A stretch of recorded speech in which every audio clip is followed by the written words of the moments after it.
Bonjour à tous. Aujourd'hui, j'ai le plaisir de vous présenter mon interview de Serge Canaple.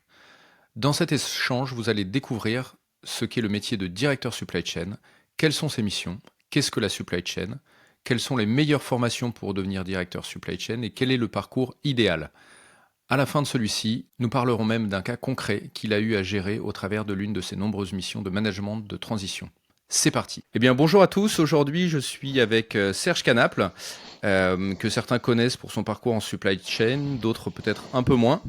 Donc, pour commencer, Serge, est-ce que tu peux te présenter, nous dire qui tu es? Oui, bien sûr. Bonjour tout le monde.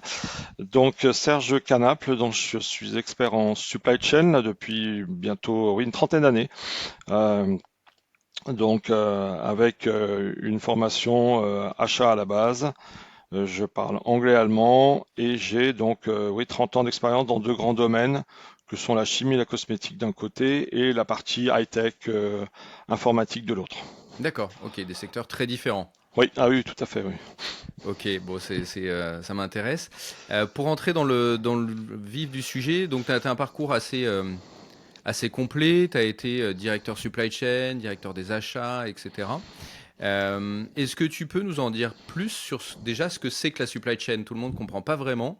Donc voilà, c'est quoi la supply chain, Serge? Alors, la supply chain, pour moi, donc c'est toute la gestion des flux transverses depuis ce qu'on appelle la supply chain end-to-end, donc depuis les achats jusqu'à donc des achats de composants, de matières premières, passant par les aspects flux amont, la production. Alors la production, amener les produits en production. Parfois, la production fait partie, est très très liée à la supply. Et ensuite, après, ça repart quand ça sort de production jusqu'à la partie customisation, service client et évidemment et facturation et récupération du cash chez le client final. Ok, donc les trois flux, Oui, physique, tout à fait. données et monétaire et Voilà, financier. exactement. Ok, très clair. Bon, ça c'est une explication claire. Et comme je te le disais en lançant cet épisode, mon ancien employeur, enfin chez mon ancien employeur, la personne qui était en charge de la division supply chain, pour lui, la supply chain, c'était des caristes et des chauffeurs. Pour moi, c'est un peu plus de la logistique. Quelle Ouais. différence tu fais entre la logistique et la supply chain? Alors je pense, alors moi j'ai commencé il y a très longtemps, hein, donc c'était en 1988, et donc là on parlait de logistique, on parlait pas encore on commençait à parler de supply chain, mais la logistique, oui, c'était vu comme, j'allais dire, les pousseurs de palettes dans les entrepôts, et voilà, et puis après juste la partie vraiment physique, je manipule les colis et je les expédie, et après il y a eu la notion en fait de supply chain qui est arrivée dans les années 90, où là, ben là on a parlé un peu plus de gestion des flux, alors soit complète, transverse, soit gestion des flux aussi au niveau des systèmes d'information. D'accord. Donc c'est vraiment toute la chaîne. Ok. Et qu'est-ce qu'on... Alors, non. Avant de partir là-dessus, tu nous parlais aussi des achats. Pareil, c'est pas hyper clair pour tout le monde. Enfin voilà, pour beaucoup, c'est achat, logistique, production, etc. Ouais. Il y a la supply chain au milieu de tout ça. Enfin voilà, la différence entre achat et supply chain. Alors bah après pour moi bon il y a la supply chain et après souvent ce qu'on a c'est qu'on a les achats qui peuvent être intégrés dans la supply chain, donc ce qui a grandi pour moi la vision end-to-end, hein. Moi je l'ai vécu dans des sociétés notamment de cosmétiques où j'avais la partie achat et supply en même temps, donc ce qui faisait partie j'avais deux équipes achat et supply qui travaillaient ensemble au niveau européen. D'accord. C'est quand même très souvent séparé dans les entreprises. En tout cas, moi, c'est mon Ouais. constat. Il y a souvent d'ailleurs un débat. C'est ensemble, c'est pas ensemble. Directeur supply, directeur des achats ou tout ensemble, etc. Quelle est ta vision, toi, là-dessus? Bon, après, ouais, j'allais dire, moi aussi, des moments, j'ai eu des services achats qui étaient complètement séparés, hein. Je l'ai eu au tout début de ma carrière, j'étais par exemple chez Hewlett Packard, où il y avait la partie achat et prod qui était d'un côté, et nous, on était plus sur la partie flux, order processing. Donc, après, je veux dire, ça fait vraiment, je te disais, dans les cosmétiques, je l'ai eu avec. Après, il y a d'autres entités. Là, ma dernière expérience dans du management de transition, bon, là, les achats étaient à côté et j'étais vraiment sur de la supply et je travaillais de concert avec les achats. Après, c'est une question de relation et de toute façon, on a besoin des deux. Donc, les achats peuvent acheter et stocker, mais après, il faudra bien les livrer. D'accord. Et on connaît assez peu, mis à part les spécialistes du domaine, les métiers de la supply chain. Ouais. Est-ce que tu peux m'en dire un petit peu plus? Et je pense que ça nous permettra aussi de balayer les différentes étapes que tu as dans tout ce flux, dans toute cette chaîne finalement. Ouais, oui, oui. Bah, après, sur la supply, il y a tout. Il y a la partie, ce qu'on disait. Bah, alors, s'il y a les achats, on va faire avec les achats. Donc, il y a toute la partie sourcing, la partie achat de produits, négociation, contrat. Il y a toute la partie transport amont. Donc, attends, je cherche, tu nous fais ça très rapidement. Donc, sur les Pardon. achats, le sourcing, donc c'est plutôt la recherche de fournisseurs. Oui, tout à fait. Après, du coup, plutôt, une fois qu'on a trouvé les fournisseurs dont on a envie, la négociation. Donc ça, Exactement. c'est le rôle clé de l'achat. Voilà. Négocier des prix, des volumes, de la qualité, etc. Exactement. Et donc ensuite, à qui va la balle? Bah, après, la balle passe à ce qu'on appelle la supply généralement en Mhm, interne. Donc c'est la partie, on réutilise les contrats achats signés par officiellement les achats, et mhm. ensuite pour poursuivre toutes les règles en termes d'approvisionnement, de minimum de quantité, les délais et tout ça, pour, approvisionner au mieux dans les bons entrepôts les produits ou au niveau de la production. Ok, donc là, lui, l'approvisionneur, une fois que c'est négocié, Oui, c'est lui qui va dispatcher, gérer peut-être les timings d'approvisionnement, les quantités, où voilà, c'est est-ce que ça. ça va, etc. C'est ça, hein? Exactement, Ok, exactement, dans le besoin. ok. Ensuite, qui prend la main? Alors après, après ça peut être c'est souvent après c'est la production, D'accord. voilà, qui va prendre la main en disant bah voilà, j'ai bien récupéré les produits et après je les utilise en batch de production, et après on récupère la partie euh, en sortie de production. Ensuite, on va récupérer le produit, là normalement qui est soit un semi-fini, soit un produit fini. Ok, jusqu'à l'emmener chez le client au final. Voilà, et après, il peut y avoir toute la partie customisation des produits. Mhm. Donc, il peut y avoir des kits, des choses comme ça, ce qu'on appelle ou soit du co-packing, des activités. Et ensuite, après, il y a toute la partie prise de commande client, vérification que on a bien le BL et tout, on a tout. Et ensuite, après, ça part en termes de préparation de commande et expédition. D'accord. Et facturation, évidemment. Et une fois que c'est livré, ça s'arrête le boulot de la supply chain? Non, non, non, justement, après, on attend la livraison et après, normalement, on a les preuves de livraison en retour. Et là, on vérifie derrière que la qualité a bien été là et qu'on a bien livré le bon produit au bon endroit. Et derrière, normalement, on est payé par le client, sauf catastrophe. Après, il y a aussi, je sais pas toi, mais il y a souvent un service client qui est rattaché à la supply chain. Oui, On trouve ouais, ça dans certains secteurs d'activité où c'est la supply qui va gérer encore les problématiques de livraison, etc. Enfin, les problématiques qualité finalement, hein, oui, la exactement. quantité, la qualité livrée, etc. Et savoir trouver une solution à ça. Voilà, exactement. Oui, oui. Non, généralement, oui, on a le service client qui est dedans normalement, hein, donc avec de la gestion de qualité, oui, effectivement. Ok. Quel est le rôle du directeur supply chain dans tout ça? Qu'est-ce qu'il doit savoir faire et quel est son rôle? Le directeur supply, j'allais dire, j'utilisais le terme de chef d'orchestre. En Mhm. fait, il est vraiment le chef d'orchestre de tout ça, en fait. Je considère, moi, de mon côté, il n'a pas besoin d'être un expert sur tout. Bon, parce Mhm. que voilà. Par contre, il faut qu'il s'entoure des bonnes personnes et ensuite qu'il ajuste ça en disant bah voilà, il me faut un peu plus de focus sur la partie achat à pro. Ensuite, il me faudra peut-être un focus sur la partie vente. Et en fait, il faut que tout ça, ça marche de façon complètement euh, vraiment comme un orchestre, en fait, au même niveau, au bon diapason. Mhm. Et après que son rôle, ça va être de gérer après les écarts et ajuster pour que ça passe au mieux. D'accord. Et est-ce que tu peux nous en dire plus sur le quotidien d'un directeur supply chain? Qu'est-ce qu'il fait de ses journées, de ses semaines? Comment c'est cadencé? Alors, il y a pas du tout d'agenda type, hein, parce on est lié à la partie client, on est un peu partout. Mhm. Donc c'est ça qui fait aussi le charme du métier, hein, c'est qu'on n'est pas, on n'a pas l'agenda 8h, 10h, telle réunion, ainsi de suite. D'accord. Donc on a surtout à gérer la partie satisfaction client. Donc souvent ça repart de là, Mhm. travail avec les ventes, et derrière après, on va faire un focus sur remonter toutes la chaîne et essayer ensuite d'améliorer ce qu'ils font. Moi, j'ai toujours été dans des environnements j'allais dire challenging, dans la cosmétique, dans la chimie ou des choses comme ça. Et c'est Mhm. vrai que le service client draine, ou dans les spiritueux, draine vraiment la journée. En fait, va nous attirer en fait à travailler d'un côté ou de l'autre, voilà, plus D'accord. en profondeur. Ok. Et quels indicateurs tu suis, toi, en tant que directeur supply chain? Alors, bah, c'est les indicateurs. Sur la partie achat, ça va être le nombre de commandes, les volumes de commandes, les prix, la qualité, comme tu disais tout à l'heure aussi en termes en amont. Et Mhm. après, c'est les indicateurs classiques de on time in full sur la partie livraison client. Après, il peut y avoir des aspects de coûts aussi, de prestations de transport avec des suivis de tableaux de bord, en termes de respect des délais, de remontée d'informations dans les systèmes d'information. Est-ce que ça passe bien? Est-ce que ça passe pas bien?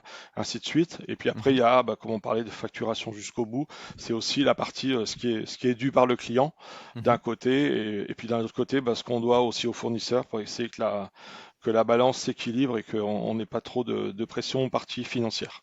Ok. Tu as dit que tu étais manager de transition ces dernières années. Oui, Euh, Tu arrives quand c'est le feu, quand il y a l'urgence. oui. Quel, comment tu fais pour aller vite, pour être vite impactant? Est-ce que tu as un processus, voilà, j'arrive sur un poste de directeur supply chain, direct, je vais regarder ça, ou je fais ça, ou enfin voilà, comment tu fais pour être vite dans l'action? Alors oui, j'ai démarré la manager de transition l'année dernière. Bon, en fait, j'ai fait deux missions et en fait là, on se rend compte que le focus, on arrive avec une expérience qui est importante. Donc en fait, Mhm. on arrive très très vite et c'est pour ça le métier manager de transition. On arrive très très vite sur la partie, à identifier les points bloquants, hein. Donc, et dans ce cas-là, derrière, on va pouvoir remonter ça rapidement au management et lui dire, là, voilà les 3 points qui sont essentiels. Et voilà, ce sont ceux qui sont à mettre en place. Mise en place d'un SNOP, traitement du backlog, amélioration de la gestion transverse, entre certaines équipes qui se parlent pas. Enfin, essayer de craquer des problèmes qui étaient là, qui étaient sous-jacents, mais qui n'ont jamais été traités, quoi. D'accord, ok. Très clair, très clair, très clair.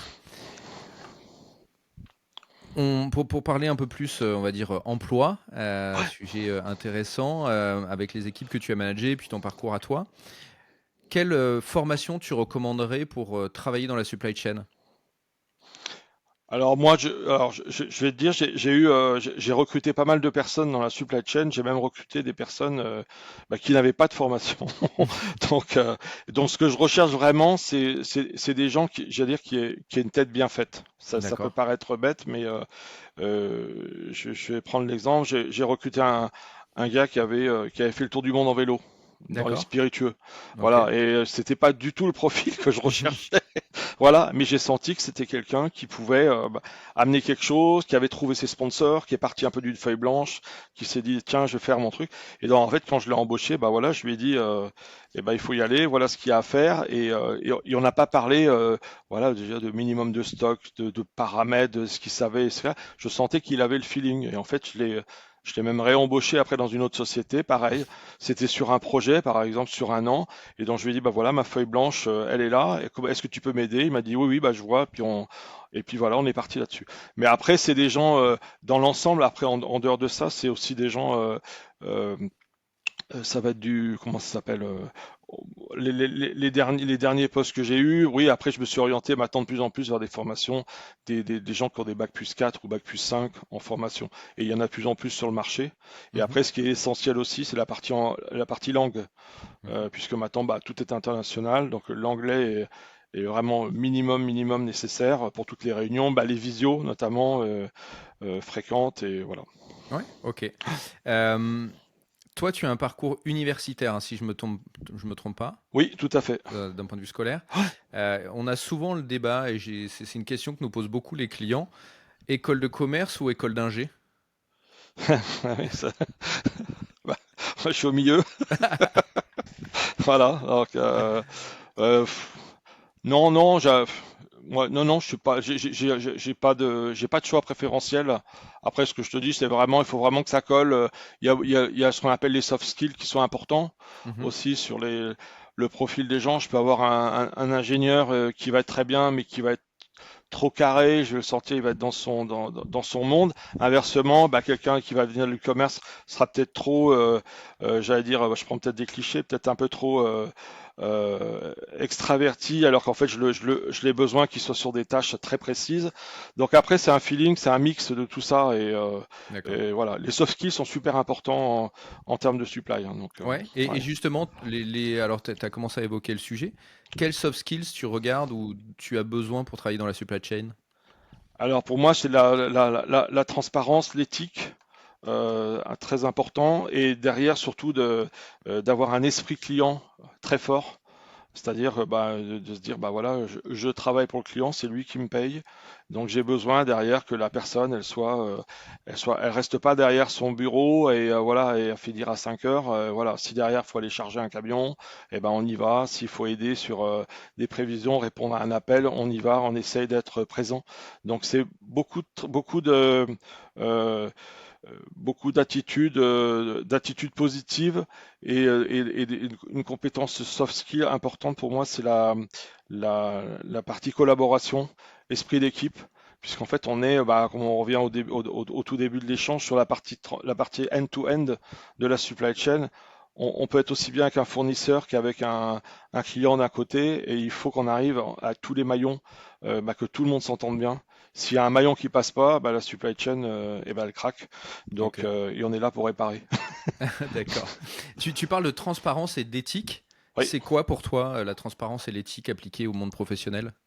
Ah bah, c'est d'être transparent, c'est de remonter, pour moi, remonter tous les problèmes que l'on peut avoir, ne pas les cacher, d'essayer de les résoudre rapidement et donc de faire remonter et d'essayer de s'améliorer toujours plus et pas uniquement de se contenter de se dire bah oui, bah, c'est bon, ça sera livré et voilà. Donc ça pour moi c'est clé.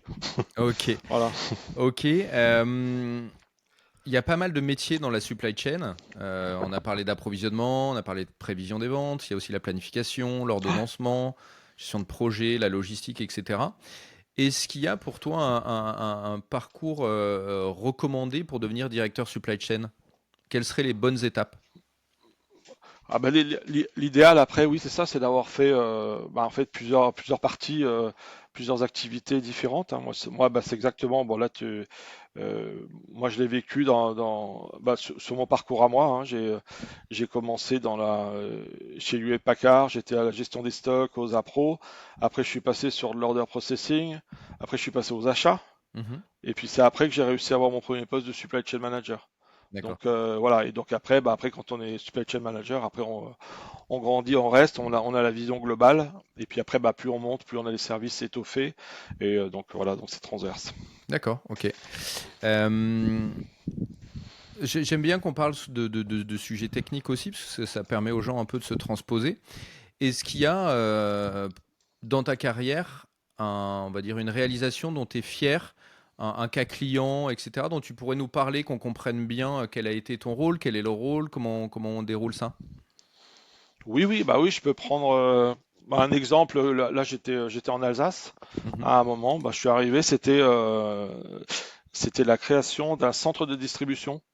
D'accord. Donc je suis arrivé, le patron me dit, bah, voilà, il y a l'usine et juste à côté, bah, il y a vraiment, c'était vrai, hein, c'était un terrain de foot. Et donc ils avaient prévu de faire un bâtiment, un centre de distribution. Donc D'accord. c'était 6500 mètres carrés. Et ensuite, après, il y avait une passerelle qui passait d'un bâtiment à l'autre qui était prévue. Et Mhm. donc on m'a dit, bah, tu prends le lead, non pas sur la construction du bâtiment lui-même parce qu'il y avait un maître d'œuvre, mais après tout l'intérieur, dans toute l'organisation. Donc là, j'avais une centaine de personnes. Mhm. Et donc ça a été bah, bah, alors là j'ai eu tous les achats de niveleurs, les achats de rayonnage, ma mezzanine, l'organisation de mes flux, mon marquage au sol, mes achats mon accès chauffeur, mais voilà, toute Et l'organisation physique. alors tu nous passes ça hyper vite, comment tu te déroules ça voilà, tu arrives, Ouais. comment tu fais pour, bah voilà, quelles ont été tes étapes jusqu'au livrable final? C'était de regarder déjà. Bon, alors, c'était une logistique qui était complètement externalisée. Mhm, Donc, j'ai pas mal de prestataires vers Strasbourg. Et le but, c'était de tout internaliser et de récupérer aussi la partie supply chain qui était, pour l'instant, enfin la partie entrepôt qui était au niveau de la production. Et mhm, donc de libérer de la prod, de la place sur la production, et donc de tout réinternaliser, la logistique d'un côté. Donc ça a été de regarder déjà la gestion des flux, et ensuite après de se dire par étape quels sont quels, quelles sont les superficies dont je vais avoir besoin en termes de palettes, de stockage palettes de masse. Est-ce qu'il me faut des rayonnages avec du picking? Est-ce qu'il me faut de la découpe? Parce on avait une partie câble, des choses comme ça. Et puis après, ça a été de faire un plan complet sur l'année, parce que ça a duré un an, ce projet, d'internaliser petit à petit après, dès que l'entrepôt a été livré, d'internaliser petit à petit chaque prestataire. Donc d'apprendre les procédures, ce que faisait le prestataire extérieur, puisqu'on lui avait sous-traité quelque chose, mais c'était pas forcément tout le temps bien documenté. Donc de savoir comment bien le documenter pour mhm. l'internaliser chez nous et continuer avec lui D'accord. et continuer après à faire la même chose avec d'autres prestats et au délivrable final qui était un an après, c'était de tout internaliser et de mettre en place la bonne organisation supply en interne, puisque là j'avais dû aussi recruter des gens dans D'accord. les équipes, donc et mettre en place un responsable qualité, des équipes décalées le matin et le soir. Donc voilà, il a fallu recruter des gens, les former et puis après leur apprendre bah, voilà, pour que la plateforme tourne. Voilà, donc, Mhm. je disais avec une centaine de personnes dont 25 personnes qui étaient à l'étage sur la partie customer service et gestion des D'accord. stocks. Voilà. Ok. Ok. Et ça aurait pas été plus simple et efficace de prendre quelqu'un de l'interne pour faire ça? Alors en fait, je suis arrivé pour faire ça parce qu'en fait, il y avait une personne qui partait en retraite. Ah, Et ok. voilà, donc il remplaçait et non, non, non, non, non. Après, moi, je suis arrivé, moi, c'était mon rôle, donc Mhm. d'internaliser, d'optimiser et après d'essayer de s'améliorer au niveau du service client avec des gros clients qu'on avait derrière. Ouais, ok. Et du coup, là, c'est vraiment création des flux finalement. Il y avait déjà des flux, mais qui n'étaient pas du tout les mêmes, puisqu'il y avait ce Ouais, prestataire, etc. tout à fait. Ouais. Comment tu fais? Tu utilises des méthodes classiques d'amélioration continue, de process, etc. Enfin, Oui, comment c'est tu ça. définis ça? Voilà, ça a été en fait, on a été les prestataires savaient de toute façon qu'on allait arrêter avec eux. Bon, ils ont compris. C'était une décision de la société, groupe. Et derrière, après, on a fait des réunions avec les prestats, avec deux, trois personnes de chez eux, deux, trois personnes de chez nous, et on s'est fait des tableaux blancs. On a défini ce qui était avant, ce qui était après. Mhm. Et puis après, un plan d'action derrière sur comment je vais approvisionner mes produits de chez vous, quelles sont les palettes, comment il faut qu'elles soient présentées, où est-ce que le gène code doit être tourné pour que je puisse les scanner rapidement en entrepôt, enfin toute cette démarche-là. Et puis après, et en amont, ça a été tout le traitement des master data aussi sur la partie fournisseur, parce qu'il y avait des prestats qui recevaient certains produits de certains fournisseurs. Mhm. Donc il fallait derrière qu'on ait la même info dans nos systèmes. D'accord. Ok. Ok. Très clair. Combien de temps pour un projet comme ça? Alors je suis arrivé en décembre et il fallait l'ouvrir en décembre l'année d'après. C'était la seule fenêtre de tir qu'on avait Mhm. puisqu'on c'était une grosse logistique. Je te disais, il y avait à peu près 100 personnes et surtout on livrait des gros clients B2B et donc on pouvait pas se permettre de planter le service client. Donc la seule période c'était entre Noël et Jour de l'An. Donc on Ok. a fait le déménagement du stock, tout le déménagement du stock pendant la période de Noël en 3-8 avec des parties restauration sur place, des équipes qui venaient la nuit, des équipes qui venaient la jour. Donc ça a été un gros travail. Et puis après on a déroulé à partir de janvier l'internalisation petit à petit de tous les flux des prestats, tous Mm. ceux qui Ok. avaient accepté de rester un peu plus longtemps avec nous. Donc on a étalé ça sur le début d'année après. D'accord. Et généralement, sur des projets, on a tendance à dire qu'on ne tient pas les délais. Euh, Comment tu as fait pour respecter ce délai-là? Alors, Est-ce que tu as réussi? Et puis, si oui, comment? Oui, oui, non, non, non, bah, on a réussi. En fait, on s'était mis, alors juste une technique toute simple, hein, on s'était mis un énorme paperboard dans l'entrepôt avec un challenge un peu avec les équipes.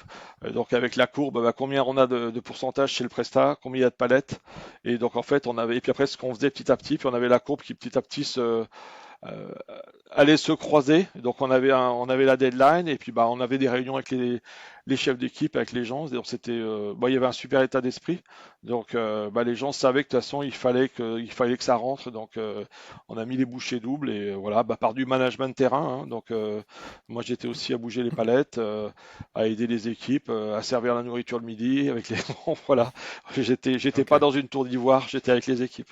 Ok, ouais, donc le directeur supply, il va aussi sur le terrain et quand il y a des Ouais, tout à déménagements ou fait. des galères, Ah oui, il est avec il est les là équipes. aussi, ouais. Ah oui, tout à fait. Ouais. Ok, ok, ok. Et comment tu fais pour susciter l'adhésion? Parce que on sait très bien que d'un point de vue managérial, c'est long de construire une relation. Ouais. Toi, tu débarques en manager de transition. Ah oui, là, ouais. Est-ce que tu as des tips à nous donner pour vite susciter l'adhésion de ces équipes? Ah, enfin, j'allais dire, bon, là, j'ai juste fait quelques missions de transition, mais en fait, la chose, c'est surtout de s'intéresser aux gens, Mhm. de s'intéresser à ce qu'ils font, et de pas arriver avec une idée préconçue et de dérouler un peu en disant bon de toute façon ça je l'ai fait et donc bah, ils vont me le faire tout de suite et sans écouter avant la personne vraiment dans le détail. Donc souvent bah, moi ce que je fais c'est que je me mets avec les gens, je me mets à côté d'eux et je participe. Voilà, la dernière mission, bah, je suis au planning, je suis au transport, voilà, je suis au forecasting et puis après regarder un peu comment ça marche avant de prendre une décision et puis de leur imposer. Et après quand on se prend la décision en interne, enfin dans sa tête, et ben après, c'est d'aller avec eux, puis de leur dire, bah tiens, tu vois, tu faisais ça et tu faisais ci.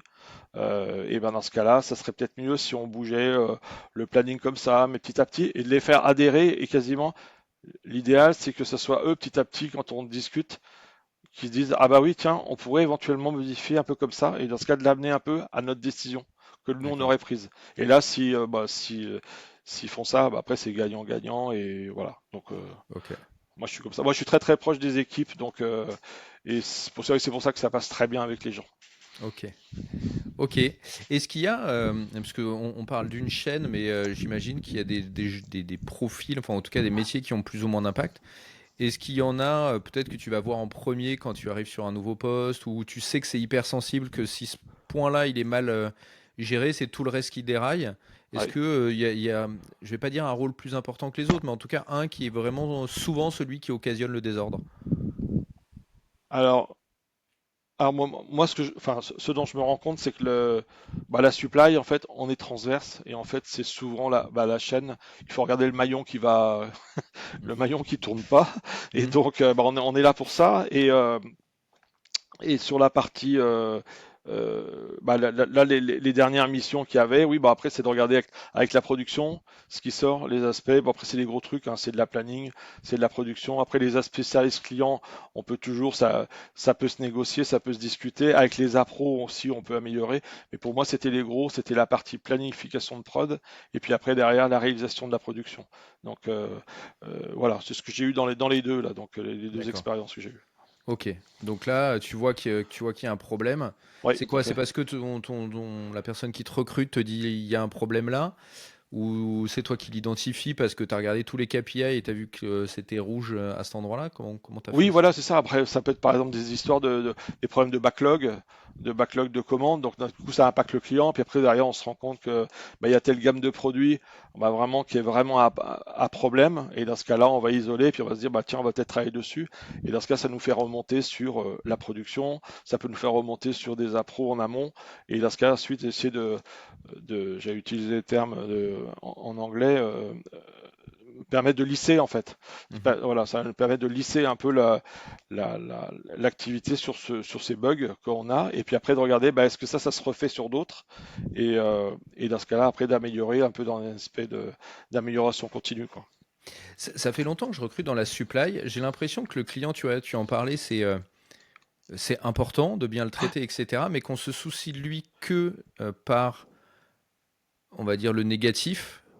Est-ce qu'il y a une démarche, est-ce que tu as eu ou est-ce que tu sais s'il y a une démarche proactive peut-être quand tu arrives sur un job, d'appeler les top X clients, mais pas uniquement ceux qui gueulent, Oui, c'est ça. tu vois, mais d'appeler tous les clients, en dire ok, comment ça se passe, je sais pas comment on peut améliorer, etc. Est-ce que c'est un truc que tu fais? Alors, j'allais dire, pas en tous les temps franc, pas systématiquement, mais c'est vrai que c'est souvent celui qui gueule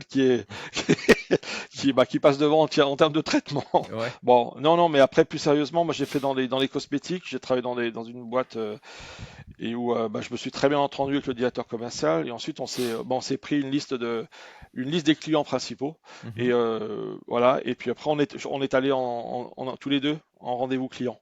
On a fait et dans ce cas-là il présentait lui sa partie commerciale et moi Mhm. je présentais la partie supply en disant voilà vos produits ça arrive comme ça, ils sont customisés comme tel que voilà voilà et puis derrière j'amenais un peu les petits plus que je pouvais améliorer de mon côté et après, c'est une discussion qui s'est engagée avec le client où là, il me dit, bah non, je préférerais avoir ça aussi.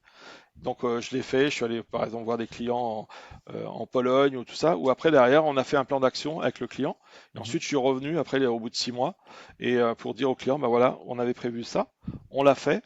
Ça, on n'a pas pu le faire parce que telle chose. Et derrière, on le relance, on remet un focus pour que la prochaine fois, quand on vient vous voir, ça s'améliore. Donc, généralement, Ok. j'aime bien voilà, travailler comme ça. Et ça a donné d'excellents résultats. Donc, D'accord. Ok. et ça touche aussi bien ça peut être aussi bien sur des aspects de forecast. Hein. J'avais installé par exemple un logiciel de forecasting. Et ben, ça touche aussi bien sur vous êtes mauvais, vous nous donnez des stats qui sont vraiment mauvaises. Est-ce que vous pouvez nous améliorer telle gamme de produits Mhm. pour qu'on regarde comment ce que ça peut nous générer, est-ce que moi ça peut m'améliorer et derrière qu'est-ce que je peux vous améliorer en termes de lead time par exemple. D'accord. Et dans ce cas-là, le client après il est intéressé parce que je vais peut-être je vais lui garantir une livraison plus rapide, il va pouvoir baisser ses stocks. Et après, c'est un engrenage. Et après, il va dire, bah, ok, je peux vous le faire sur une autre gamme de produits. Ok. Et là, on continue. Voilà. D'accord. Ok. Euh, Très clair. J'ai une question qui m'est passée.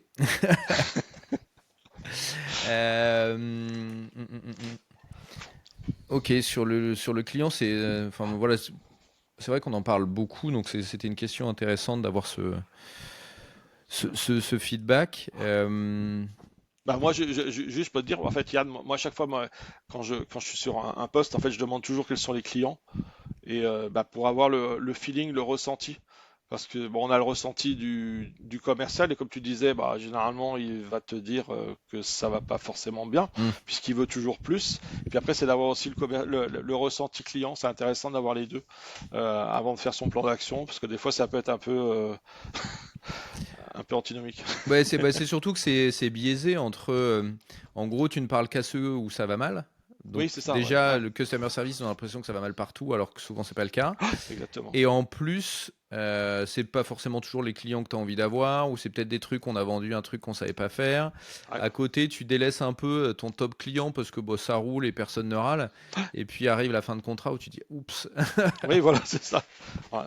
Et puis comme tu dis, on fait un focus, on va faire un focus, mais peut-être qu'on était déjà à 97% de taux de Mhm. service et le reste tourne. Ouais. Tu vois, donc bon, Si voilà. j'ai retrouvé ma question, c'était sur l'intelligence artificielle. On en parle beaucoup. Ouais. Euh, Est-ce que ça a déjà un impact sur le métier de directeur supply chain? Et si oui, comment? Et comment tu vois l'impact que ça va avoir dans le futur? Alors, très bonne question. Pour l'instant, je suis pas. Alors, je vais être sincère, là, il y a une conférence dans quelques jours là sur la supply, donc Elia. Donc, je me suis Hmm. inscrit pour voir un peu les impacts comme ça. Donc, pour l'instant, moi, je l'ai pas vécu. Enfin, je l'utilise pas au quotidien. Voilà, donc je sais qu'il y a des outils qui existent, tout ça.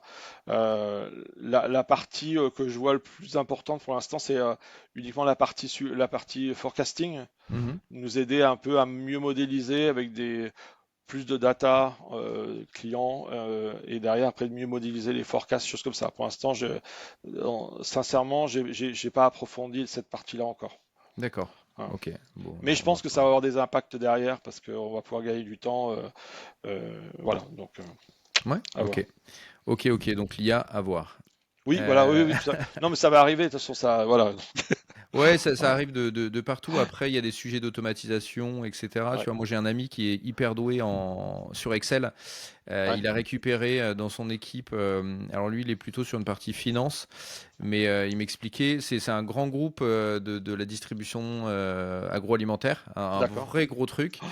Et il m'expliquait qu'en fait, c'était quatre où en gros, chacun remplissait des tableaux, etc. Ouais, voilà, Et c'est. en fait, il a automatisé. Alors, il est vraiment à fond sur Excel, mais il a automatisé énormément de choses. Et là, il me dit maintenant, à la place des quatre personnes, j'appuie sur un bouton le lundi.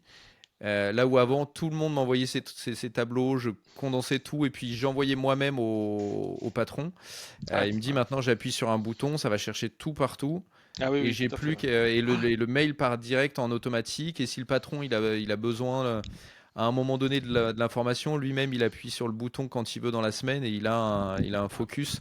Il me dit avant on était quatre pour un truc, voilà. Il me dit maintenant avec un demi ETP il fait le même job quoi. Oui, voilà, oui, tout à fait. Ouais. Donc Bon. ok. Ok. Est-ce qu'il y a des sujets qu'on n'a pas abordés que tu aurais aimé aborder sur la supply chain? Non, après non, les outils, si, pour rebondir là sur la question là que tu disais sur la partie automatisation, tout ça. Après, il y a la mise en place des APS qui est intéressante. Moi, j'en ai, Qu'est-ce que tu appelles les APS? Parce que tu as utilisé beaucoup de langage technique, tout le monde va pas comprendre. Advanced Planning System. D'accord, Donc en vas-y. fait, voilà, moi j'en ai installé un par exemple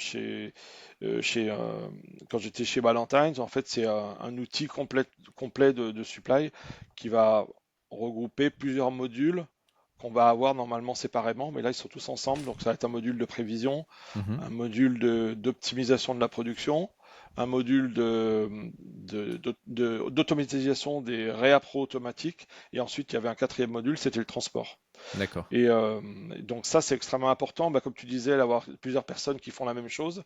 Voilà, moi je l'ai vécu parce que là, quand j'ai installé cet outil-là, bah, j'ai complètement changé les méthodes de travail des gens.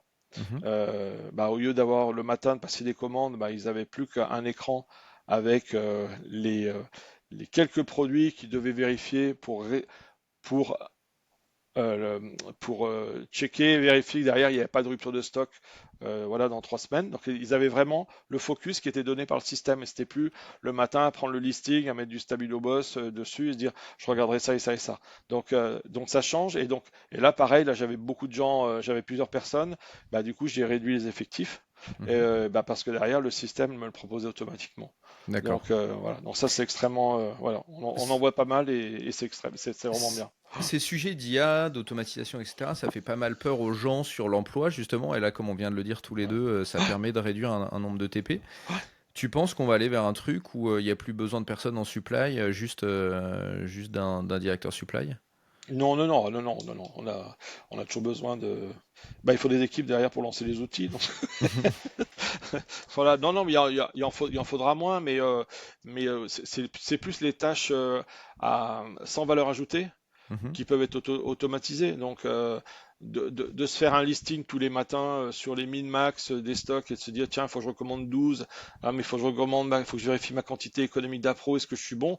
Bon, bah, après, un outil il va te le faire et il va te faire des propositions d'achat pour mhm. que tu respectes ton mini et ton maxi de stock. Donc bah, après, il n'y a plus qu'à valider les commandes. Donc, donc ça va être de la valeur ajoutée vraiment importante. Et donc la personne aura moins de commandes, elle passera moins de temps dessus, mais elle fera du focus sur les choses essentielles à recommander et ne perdra pas son temps à se faire des fichiers Excel, comme tu disais tout à l'heure. Mm. Et voilà. Donc, non, non, Ok, c'est vraiment important. ok. Est-ce que tu as une dernière recommandation à ceux qui se questionnent de venir travailler dans la supply chain? Non, non, non, bah pour moi, moi, je suis tombé par hasard dedans, et je suis très content. Donc ça fait 30 ans que je suis dedans, je trouve ça extrêmement intéressant. C'est complètement transverse, et voilà, il y a une multitude de sujets, et puis bah, c'est un milieu qui bouge énormément, hein, dont je fais partie de l'association de supply, donc ça bouge beaucoup. J'interviewe aussi pas mal de jeunes aussi pour des écoles, Mhm. donc pour leur expliquer ce que c'est que la supply, bah, pour leur donner envie. Et c'est vrai qu'il y a pas mal de gens qui vont vers ce métier-là parce que c'est transverse, que je dis. Tu peux être d'un côté avec la partie fournisseur amont, tu peux être avec les ventes, tu peux être avec le marketing, la prod. Tu es vraiment transverse, et voilà. Donc non, non, je trouve ça extrêmement bien comme métier. Ok, super. Eh ben, écoute, on va s'arrêter là-dessus. Merci Serge. Merci Yann. À très bientôt. À très bientôt. Merci, au Salut. revoir.